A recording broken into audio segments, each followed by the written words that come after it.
bem-vindo a mais um episódio da série Processos Coletivos. O tema de hoje é Aspectos Gerais sobre a Legitimação Ativa das Ações Coletivas, o Ministério Público. Texto e narração de Marcelo Hugo da Rocha. Diante da concepção tradicional do nosso Código de Processo Civil de 1973, cujo legitimado a exercer o direito de ação é aquele que se diz titular do direito substancial, cabendo a ele, portanto, a exclusividade da legitimação ativa diante da norma do artigo 6º do próprio CPC, pergunta-se: e quando se trata da defesa de interesses difusos ou coletivos, em que os autores ou são indeterminados ou eventualmente determináveis? A legitimação coletiva, então, seria uma espécime de legitimação ordinária ou de legitimação extraordinária? Quem o legislador, então, a partir do nosso microsistema legal coletivo, indicou para representar na defesa judicial os direitos meta-individuais? Esses legitimados têm posição de exclusividade? E como é feita a aferição da legitimação coletiva? Por fim, caso seja inadequada a legitimação, o que acontece? Todas são perguntas pertinentes e que se escondem premissas valiosas de um tema que nem sempre navega em águas calmas, tanto na doutrina como na jurisprudência, o que chegou a afirmar Gregório Assagra de Almeida como um dos temas mais complexos do direito processual coletivo comum. Questão: se o objeto do processo coletivo consiste nos direitos coletivos em sentido amplo e que, a partir do critério da titularidade, podem ser divididos em direitos difusos, quando o direito pertence a pessoas indeterminadas e indetermináveis, e em direito coletivos em sentido estrito, em individuais homogêneos, onde as pessoas são indeterminadas, mas determináveis, quem seriam os legitimados coletivos? Nas palavras de Eupídio Donizete, para evitar um caos processual, as coletividades titulares de direitos transindividuais, por serem compostas de indivíduos indeterminados e muitas vezes indetermináveis, não possuem capacidade para estar em juízo, capacidade processual, o que tornou necessária a atribuição de legitimidade a pessoas ou entidades para agir em defesa de tais direitos. Por questão política legislativa, buscou-se habilitar algumas instituições que fossem mais idôneas, também em vista da falta de estrutura do nosso Poder Judiciário, que não teria condições, de caso a caso, verificar a adequação da representação de todos os interessados e titulares do direito afligido, que pretendem-se propor uma demanda como coletiva, apesar de ser assim no sistema da Common Law e de suas class actions. Em tese, nos Estados Unidos, qualquer indivíduo pode propor uma ação de classe, ou seja, coletiva.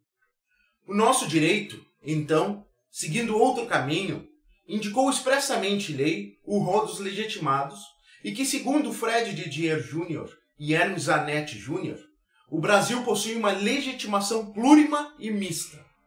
Plurima, por serem vários os entes legitimados; mista, por serem legitimados entes da sociedade civil e do Estado. Questão: se o artigo 6º do CPC afirma que ninguém poderá pleitear em nome próprio direito alheio, salvo quando autorizado por lei, a legitimação coletiva seria uma espécime de legitimação ordinária ou extraordinária ou nenhuma das duas? A natureza jurídica da legitimação coletiva é bastante dividida na doutrina, ao ponto de alcançarmos 3 correntes de pensamentos diferentes. Importa lembrar que a legitimidade ordinária é aquela em que a parte coincide tanto no sentido processual como no âmbito material. Já a extraordinária, ou substituição processual, é a exceção da parte final do artigo 6º do CPC, ou seja, desde que autorizado por lei, age-se em nome próprio na defesa de direito alheio. Resumidamente, há quem defenda que a natureza jurídica da legitimação coletiva seja ordinária, Kazuo Watanabe e Araquém de Assis, vista sob o ângulo de que os direitos transindividuais, pois indivisíveis, não pertenceriam aos integrantes da coletividade, mas sim aos legitimados à propositura das ações coletivas, e que quando uma associação civil ou outra entidade qualificada pela lei propõe ação coletiva, estariam atuando em nome próprio, em defesa de direitos ou objetivos institucionais, inclusive o próprio Ministério Público.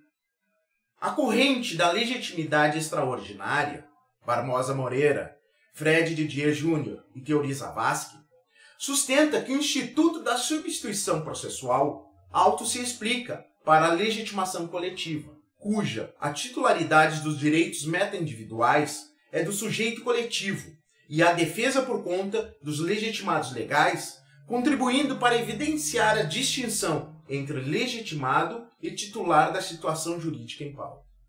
Destaca-se a terceira corrente, denominada legitimação autônoma para a condução do processo. Antônio Gide, Nelson Neri Júnior, Ricardo de Barros Leonel, Gregório Assagra de Almeida e José Maria Tissainer, em prol do abandono da dualidade clássica dos conceitos de legitimidade ordinária e extraordinária, tendo em vista não conseguir explicar o fenômeno em espécie do processo coletivo.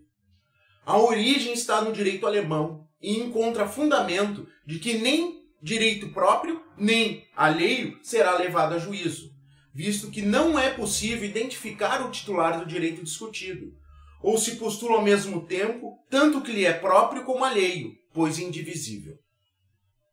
Essa corrente ainda pode ser subdividida, porque nem todos seus admiradores concordam que a legitimação autônoma serve sob qualquer espécie de direito coletivo. Parcela dessa doutrina entende que quando se trata de interesses individuais homogêneos, estaremos diante da legitimação extraordinária, em que os legitimados postulam interesse alheio em nome próprio, em razão da identidade desses direitos. Nesse sentido, dos nomes indicados, Ricardo de Barros Leonel e José Maria Tissainer. Por outro lado, não se encontra tal debate na jurisprudência, o que parece ser majoritária no sentido da legitimação coletiva ser extraordinária. Questão: se adotamos uma política legislativa que, através de um microsistema legal coletivo, contemplou uma legitimação plurima e mista, quem o legislador indicou para representar na defesa dos direitos meta-individuais? São habilitados à defesa de interesses meta-individuais de qualquer natureza: o Ministério Público, a Defensoria Pública, a União, Estados, Distrito Federal e municípios, as pessoas jurídicas da administração pública indireta, órgãos da administração pública, especificamente destinados à defesa desses direitos, associações civis ou outra forma de associativismo, e o cidadão, somente para ação popular. Segue, então, algumas considerações dos legitimados coletivos. Ministério Público. É quem, segundo a Constituição Federal, vide artigo 127, caput 129, terceiro, e o microsistema legal coletivo, assumiu o maior compromisso na defesa dos direitos meta-individuais, e caso não seja o protagonista, é obrigatória a sua intervenção como custos legis. De acordo com a lição de Eupídio Donizete, prevalece na doutrina e na jurisprudência o entendimento que o parquet está legitimado a ajuizar demanda coletiva em defesa de direitos difusos, coletivos em sentido estrito, individuais homogêneos e indisponíveis ou de interesse social. O Ministério Público não está longe de polêmicas, até pelo amplo campo de atuação conferido pela legislação. A discussão prevalece quanto à defesa de interesses individuais homogêneos, e sendo eles disponíveis em especial. Apresentam-se três teorias. A primeira, a restrita, parte da interpretação literal dos dispositivos legais, e assim conclui pela ilegitimidade do órgão para essas espécies. A teoria mista entende que quando estivermos diante do interesse social, ainda que em defesa de interesses individuais homogêneos disponíveis, o MP seria legitimado. E a teoria ampliativa se resume na existência de interesse social em toda e qualquer demanda coletiva. Portanto, o MP teria sempre a legitimidade. De acordo com a jurisprudência, prevalece a teoria mista. Destaque-se a posição da STJ em ação civil pública intentada pelo Ministério Público com o objetivo de defender interesses de mutuários do sistema financeiro da habitação, em virtude da existência de cláusulas contratuais abusivas quanto ao reajustamento das prestações. O Ministério Público possui legitimidade et causa para propor ação civil pública, objetivando defender interesses individuais homogêneos, nos casos como o presente, em que restou demonstrado interesse social relevante precedentes. Nesse sentido, a súmula 643 do STF, em que o Ministério Público tem legitimidade para promover ação civil pública, cujo fundamento seja a ilegalidade de reajuste de mensalidades escolares. Destaque-se a fundamentação de um dos precedentes que originou esse enunciado, em que, cuidando-se de tema ligado à educação, amparada constitucionalmente como dever do Estado e obrigação de todos, está o Ministério Público investido de capacidade postulatória, patente a legitimidade et causa, quando o bem que se busca resguardar se insere na órbita dos interesses coletivos, em segmento de extrema delicadeza e de conteúdo social tal que, acima de tudo, recomenda-se abrigo estatal. Por assim dizer, diferente seria a situação da legitimidade do Ministério Público no caso de condôminos no mesmo edifício se insurgisse contra o aumento do condomínio, ou de associados de um clube recreativo questionassem pela mesma razão, visto que não teriam a dimensão ou importância social desejada para a defesa ministerial.